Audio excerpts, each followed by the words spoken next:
there's no one up at the tech booth. So, we're really excited that you're here. Here at Ignite, our goal is to move you guys one step closer to each other and one step closer to Jesus. And if I can do another plug for the fall retreat, that is a great place for you guys to do that. So, like Jessica said, we're going to be spending the night doing fun activities like Ignite Has Talent, but ultimately connecting you guys to each other and to God. So, great thing, get the registration in, talk to your parents. It's going to be a cool, awesome experience for this fall. Another way that we help move you guys closer to God is what we do every Sunday here at Ignite. And what we've been talking about the last 2 weeks here at Ignite is this topic of circles, which is all about friendship, right? And friendship is a very important topic for us to talk about. So we started the circle series off with Pastor Ken talking about being the type of friend that you want to have in your circle. So really looking inwardly on if you're the type of friend that you would want to have. And last week, Meg talked about being wise when making decisions about what friends are in our circles and how that really affects our lives. And we're going to wrap up this series about friendship today talking about what happens when your circle of friends change. When there's changes in your relationships and your friendships, how can we best handle that? So as I was preparing for this message, this talk with you guys today, it got me thinking about how my circle of friends changed when I was in junior high. And when I was in 5th grade, I changed schools. I moved to a different school, my parents moved, and the first 2 friends that I made there were a kid named Jimmy and another kid named Zach. So it was always confusing because there was two Zachs in our group. But those were my best friends when I first started at school. And Jimmy and Zach and me, we had passes to Cedar Point. We hung out there. We played soccer and basketball together. We had a good time. We spent the night at each other's houses. We were really good friends. So 5th, 6th, 7th grade, it stayed that way. But some things started to change about midway through junior high for me. One of the changes was a simple one, but Jimmy didn't play on our soccer and basketball team anymore. He was great at track, and he focused on doing track. And then my other friend, Zach, if I'm being honest with you guys, he went kind of really crazy about girls about 7th grade. So he was really focused on whatever girl he was dating at the time, and he started to make some decisions that I wouldn't necessarily agree with, and we stopped hanging out as much. And for me, I made a new friend whose name was Chris, and we started to hang out more, and I started to hang out more with his friends. And what I saw is just over time, these guys who were my best friends when I was a little bit younger, I mean, we were still friendly, nothing like drastic happened, we didn't have a fight, but we just weren't as close of friends anymore. We stopped having lunch together, we stopped hanging out on the weekends, and I experienced just this change in my friendships. And the thing is, probably most of you have a story that's similar to that, where you had a friend or you had a relationship and it changed. And that's not surprising because friendships are complicated. Any relationship is complicated because really in any relationship that we have, there's ups and downs, there's positives and negatives. So in any given relationship, you may have a friend who really builds you up and encourages you, but then one day they might make a joke that really hurts your feelings, and that's a negative that brings it down. You know, you may have a friend who asks you to hang out or participate in something that makes you feel really good and involved, but at the same time, maybe they had a bunch of people over, invited to something, and you got left out. Or they left you hanging when you thought you were going to be doing something on the weekend, and that can be a negative. So every relationship has its ups and downs. Friendships are complicated. But what I want to specifically talk to you guys about today is what happens when a friendship completely shifts. When things go from balanced to imbalanced, really more on the negative side. Because the thing is, people change, circumstances change, behaviors change, you'll change. And really what can happen is you can find yourself in a situation where a friendship or the circle that you're in isn't a positive one, where it's become more negative. And when it becomes negative, what I mean is when you find yourself in a friendship or a circle of friends where you can't really be yourself, where they won't let you believe what you want to believe, or maybe they're pressuring you into things that you know aren't best for you, or maybe it's not even as severe as that. Maybe you just need to pursue other interests or other things, and they're not coming along for that trip with you. A relationship can shift. And really when a friendship or a relationship shifts into that more negative state, there's three ways that I think people generally handle this. We can, one, just ignore the fact that the shift has happened and hope things are okay and go away. That's the easiest way, but probably the least effective way to handle a change like that. You can talk to your friend and try to work it out. Like we talked about, every relationship has its ups and downs, and sometimes if there's a negative experience or a situation, you can just have a mature conversation with that person and try to work things out. Now that takes both sides of the friendship to really want to make that happen, but it's a good thing to do. What we're going to focus on more today is sometimes when a negative shift happens, we need to take a step back from the friendship. And that's a difficult concept to understand, even as an adult, no less as a junior high. And you may be saying, wait, hold on a second. You're telling me that if my friendship turns negative, I'm supposed to take a step back, maybe not be friends with that person anymore? That doesn't sound right. I mean, friends are supposed to be loyal, they're supposed to be honest, and we're at church. We're supposed to be forgiving and loving. And why would we ever take a step back from a friend or a friendship? What I'm here to tell you today is, even though it's important to be a trustworthy and loyal friend, like we talked about in week 1 of this, it's okay for you to walk away from a friendship if it's no longer good for you. The important thing in there is that it's no longer good for you. Like we talked about, this doesn't mean, I don't want you going into the school next week and being like, oh, well that friend did something I didn't like, Zach said I don't have to be friends with them anymore, I'm done, right? That's cool. That's not how it is. You need to have grace and forgiveness in your friendships.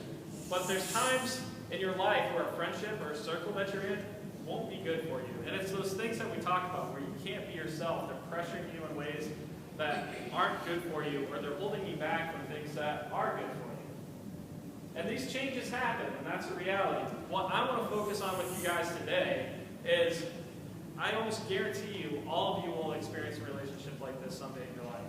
When it happens, I want to encourage you to be friendly when your circle changes and handle it in a way that is honoring to God and mature.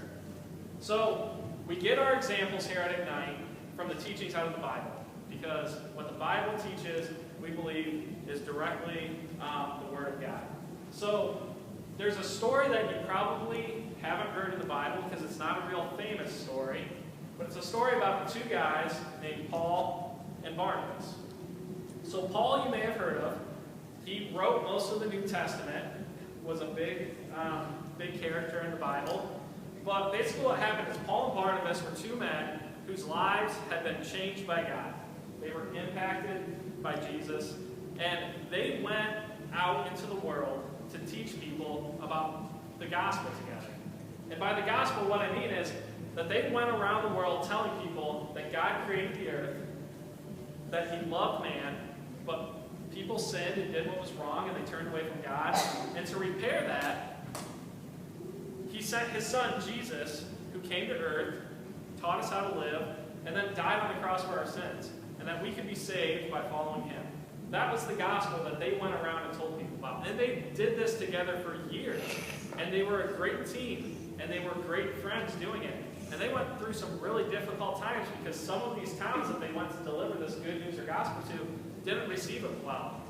But they stuck through it together. But what we see in this passage that we're going to look at is Paul and Barnabas come across a time when they don't agree with each other. And these friends find themselves in a situation where they have some tension. So we're going to look at this passage out of Acts 15:36, and here's what it says. It says, sometime later, Paul said to Barnabas, let us go back and visit the believers in all of the towns where we preach the word of the Lord and see how they are doing. So like I said, they had spent years together going around teaching people about Jesus. And Paul says, hey, let's go back and see how they're doing. Make sure that things are going okay. Barnabas wanted to take John, also called Mark, with them. But Paul did not think it was wise to take him because he had deserted them in Pamphylia and had not continued with them in the work. So So then what happens is Paul says, yeah, let's go back and check on these people. And Barnabas says, let's bring John Mark with us. And Paul says, whoa, whoa, whoa. No, we tried bringing him before, and he left us. He abandoned us. We can't trust him. We're not bringing him. But Barnabas wants to bring him.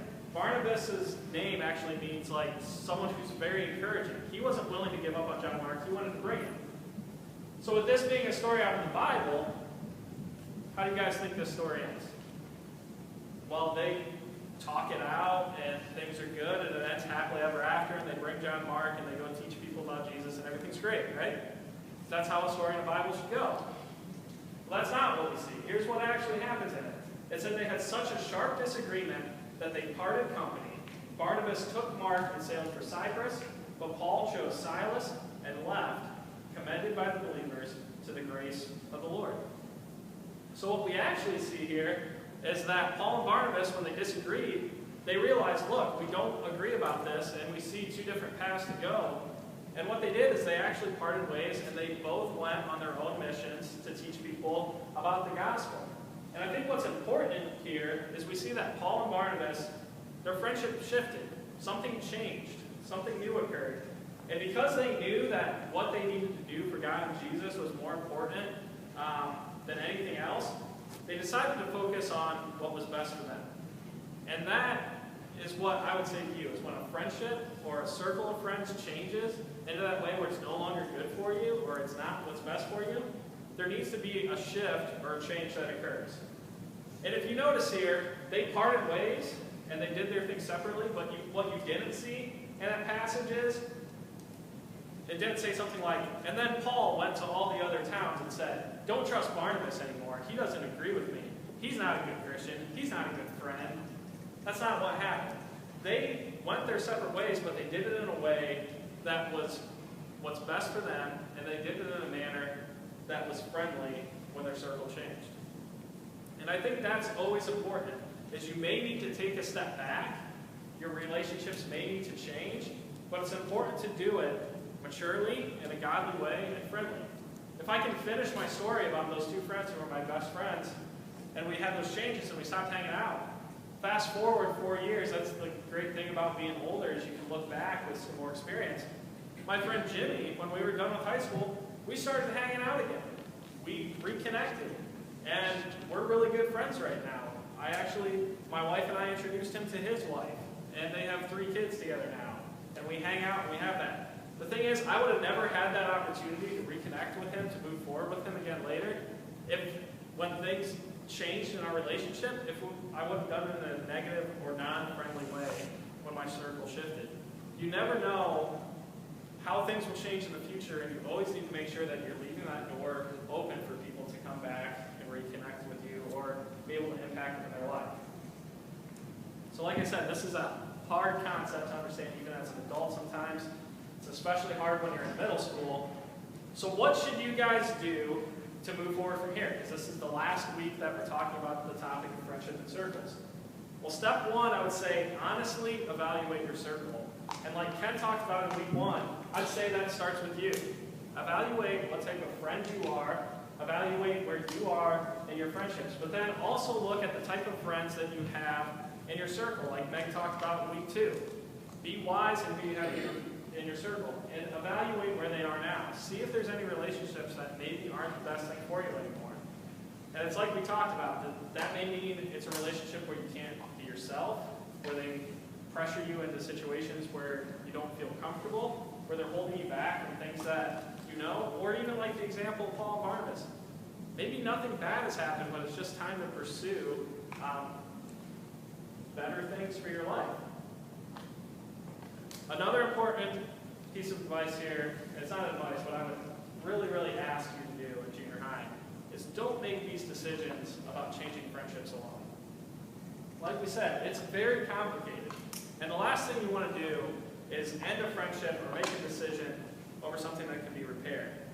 Have a trusted adult, whether that's a parent, a small group leader, a grandparent, someone in your life that you trust. Talk through it with them first to see what they think you should do in those situations. I'm sure your parents would advise you well about the type of friends that you have in your life because they want what's best for you. And if it's not your parents, a trusted adult, or someone in your life to help guide you in that area. And then finally, if you've done this assessment and you realize that maybe there's some people who have a negative approach in your life, take a step to make a change. And that change can look like a lot of different things. That may mean less time with them. It may mean, hey, I'll have lunch with them at school, I'll hang out with them at basketball, but really on the weekend, they're not a great influence on me, and maybe I can't spend the weekend with them. Maybe that's the type of change that it needs to be. Or maybe it's, I can hang out with this person, but when they get within a certain group, it really changes the dynamic of how it is. Or maybe, like we talked about, the relationship has become really negative. They're not respectful to you. They're not trustworthy. They pressure you. And maybe at that point, it is a situation where you need to step back and really not have that person, in your life. But if you do have to make a change like this, like we talked about, like Paul and Barnabas, do it in a way that's kind, that's mature, and that's godly, so that you do not completely close those doors on people or do something that isn't best for you. So again, if I can encourage you in anything, it's be friendly when your circles change, because that will inevitably happen.